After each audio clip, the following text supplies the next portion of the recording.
When the guns fell silent across Europe in May 1945, a surprising number of German armored units simply refused to lay down their weapons, and some kept fighting for weeks after the official surrender. The official narrative tells us World War II in Europe ended on May 8, 1945. But history rarely follows such tidy timelines. German tank formations, still equipped with fully functional combat vehicles, remained operational across the continent for days, weeks, in some cases nearly 2 months.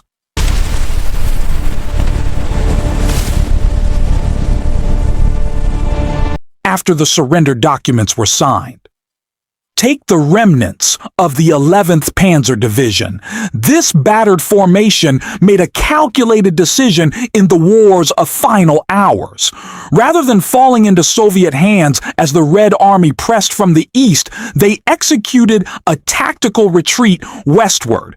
On May 8th and 9th, 1945, these troops formally surrendered their weapons and remaining vehicles to the American 90th Infantry Division. But they were far from alone.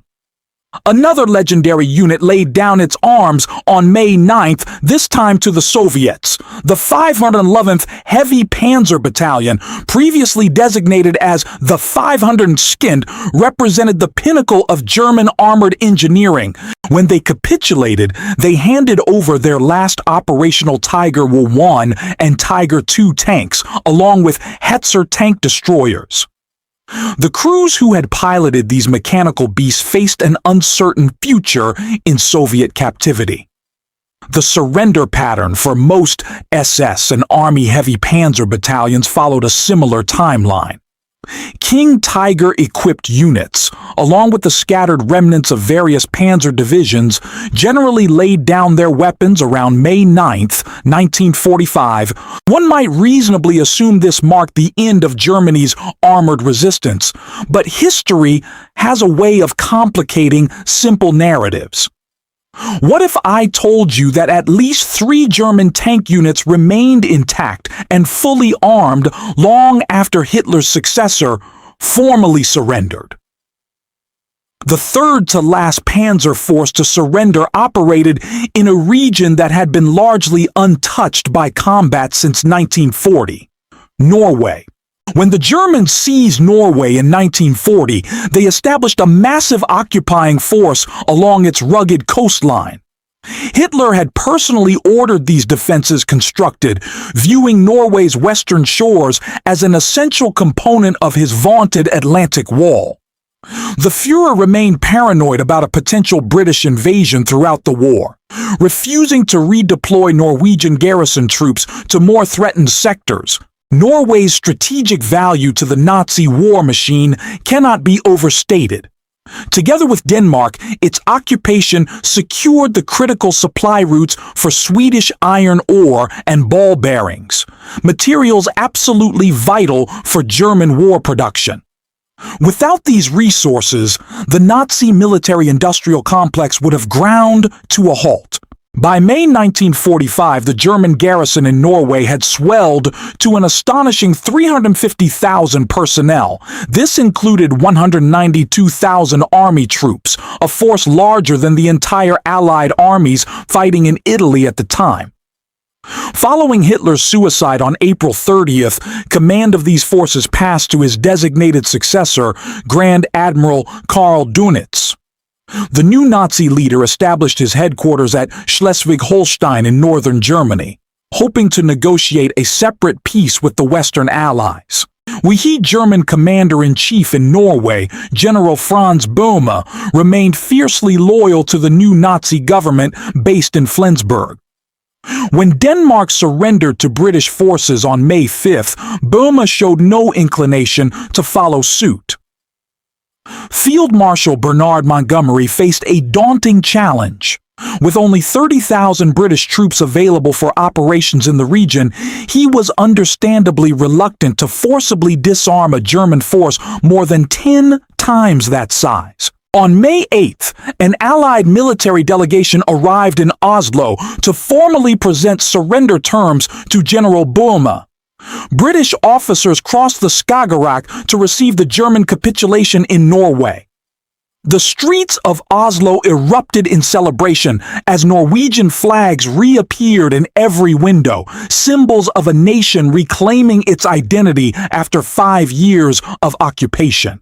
The pent-up emotions of half a decade finally burst free.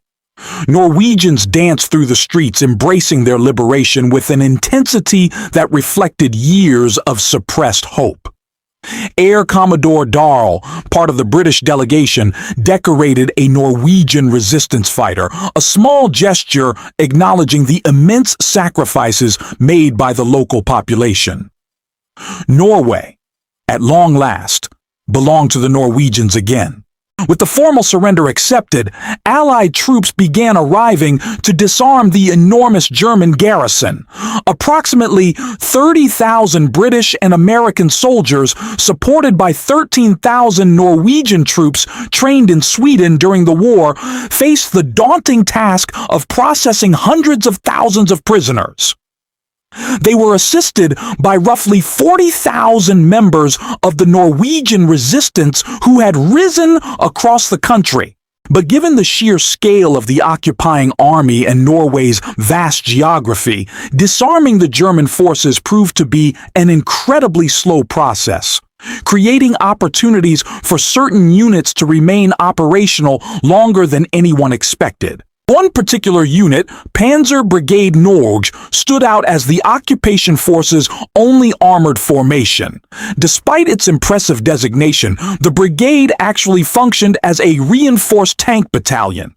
Commanded in May 1945 by Colonel Georg Muther, the unit possessed something truly remarkable for that stage of the war: an entire fleet of what most military historians would consider hopelessly outdated vehicles. The brigade maintained 61 Panzer III tanks on its roster.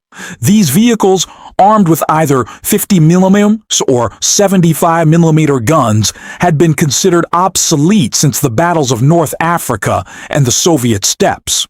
Additionally, the unit possessed 10 Stu G3 assault guns. Here's the remarkable part.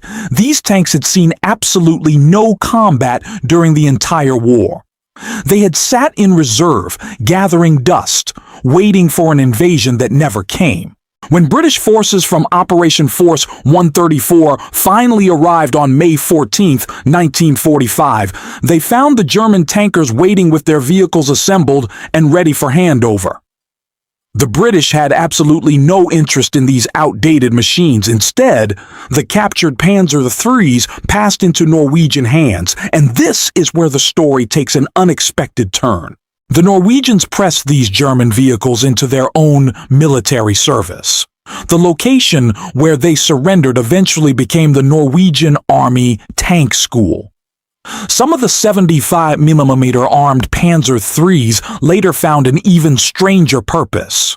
They were dug in up to their turrets, converted into concrete reinforced defensive positions to guard against a potential Soviet invasion. These captured German tanks remained in service until the 1980s.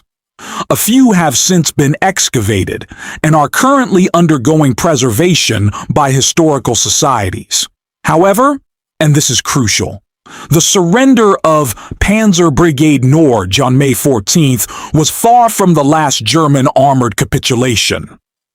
The second-to-last surrender occurred in a place that most people wouldn't associate with World War II armored warfare at all. When German forces captured the Channel Islands in 1940, British Crown dependencies located just off the coast of northwestern France, Hitler ordered extensive fortifications constructed across Jersey, Guernsey, Alderney, and Sark. The Führer feared the British might attempt to recapture these strategically positioned islands, and he incorporated them into the Atlantic Wall's defensive network. An entire German infantry division garrisoned the islands throughout the war. Following the Allied liberation of Normandy and Brittany in 1944, these isolated outposts became completely cut off from German forces in Western Europe. Despite this, they refused to capitulate. You might be wondering what kind of tanks the Germans deployed to defend these small islands. The answer is stranger than fiction. In June 1941, Hitler personally ordered that a tank unit be dispatched to the Channel Islands. Rather than sending modern German panzers, the Führer decreed that captured French tanks should be used instead. When France fell in 1940, the Germans had captured an astonishing 1,740 FT-17 tanks. These were First World War-era vehicles, hopelessly outclassed by 1945 standards, but still useful against irregular forces and partisans. Approximately 100 were used for airfield defense, while 650 conducted patrol duties across occupied Europe. 20 FT-17s were transported by ship to the Channel Islands. The distribution was surprisingly precise. 8 went to Jersey, 8 to Guernsey, and 4 to Alderney. Additionally, the Germans installed large numbers of FT-17 turrets on top of bunkers, either mounting 37mm guns or 8mm machine guns, creating makeshift defensive positions. In 1942, the Germans sent reinforcements, this time featuring the enormous Char B-1 BUS. 36 of these massive French tanks arrived, including 4 command variants, 24 standard models, and 10 flamethrower-equipped versions. They were distributed equally between Jersey and Guernsey.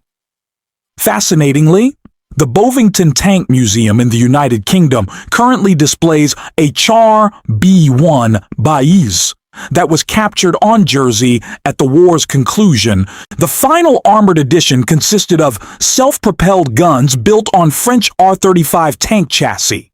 Known as the Panzer Jaeger 35R, these vehicles mounted a Czech 47mm anti-tank gun.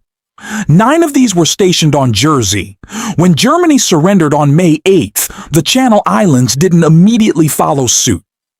Jersey and Guernsey surrendered the following day.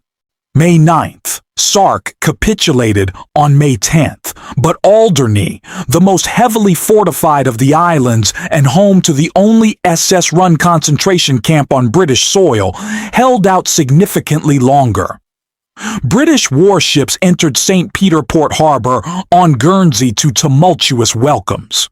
German guards marched out from ancient castles, their commanders surrendered, and the Union Jack was once again raised above the islands. The citizens celebrated their liberation after years of occupation. Yet even this dramatic moment wasn't the final act. Alderney, positioned only 60 miles from the British coast, refused to capitulate until further negotiations were completed. It wasn't until May 16, 1945, a full 8 days after VE Day, that British forces finally accepted the German surrender on Alderney. But incredibly, this wasn't the last surrender in the Channel Islands. That distinction belongs to an overlooked German garrison stationed on some largely uninhabited rocks known as Les Minquiers, south of Jersey. A French fishing boat accidentally stumbled upon these marooned soldiers who surrendered on May 23, 1945, 3 full weeks after the official end of the war in Europe. History's forgotten soldiers often surrendered long after the history books stopped writing about them. Returning to Alderney, the fate of its 4 FT-17 tanks remains somewhat mysterious. Evidence suggests they may have been dumped in the 100-foot deep waters of Alderney Quarry, alongside various German artillery pieces. These submerged tanks could potentially still be recovered, a remarkable possibility for underwater archaeology. Now, I've saved the most incredible example for last. The final German panzer unit that remained under arms after World War II wasn't stationed in Western Europe at all. The last active German armored formation fought in southern Europe, specifically on the island of Crete. While the Germans had evacuated mainland Greece in October 1944, they maintained heavily fortified garrisons on certain Aegean islands, including Rhodes and Crete. These troops held out until the very end and beyond. Though British forces technically accepted the surrender of these island garrisons, the reality was far more complicated. The Germans weren't disarmed. In fact, they continued fighting, not against the British, but against communist partisans who had taken to the mountains surrounding their bases. The British faced an impossible situation.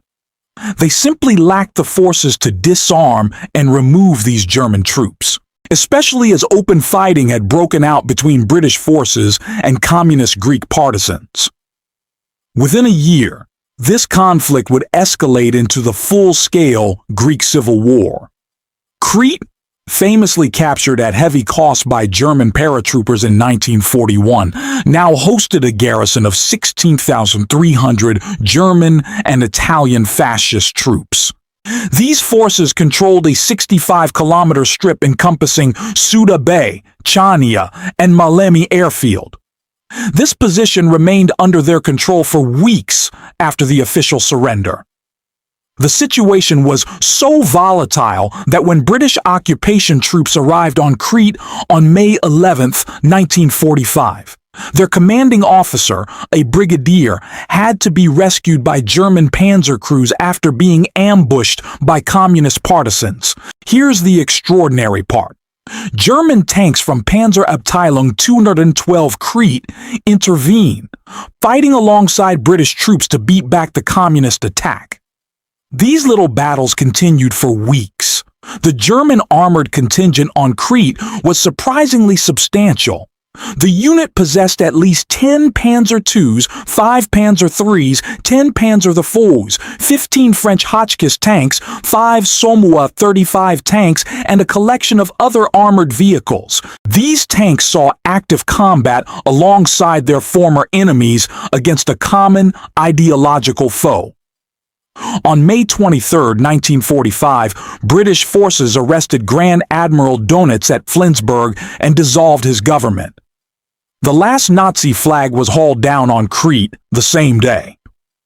However, and this is where the timeline gets truly remarkable, armed German troops remained in place even after this symbolic surrender. In the Suda Bay area specifically, approximately 1,600 German troops continued conducting anti-partisan operations alongside British forces until the end of June 1945. The situation was so intense that just hours before Dönitz's arrest, the German commanding officer on Crete radioed his headquarters requesting Knight's Cross awards for 5 senior officers involved in joint anti-partisan operations with the British. Dönitz approved these awards, backdating them to May 10th. In the chaos of war's end, former enemies sometimes found themselves fighting on the same side. So consider this timeline. A fully armed German panzer unit, complete with operational tanks and armored vehicles, continued fighting alongside British troops against communist partisans until at least May 23, 1945. Some evidence suggests certain vehicles remained operational until the end of June, nearly 2 months after VE Day. That, I would argue, is one of the most fascinating historical footnotes of World War II.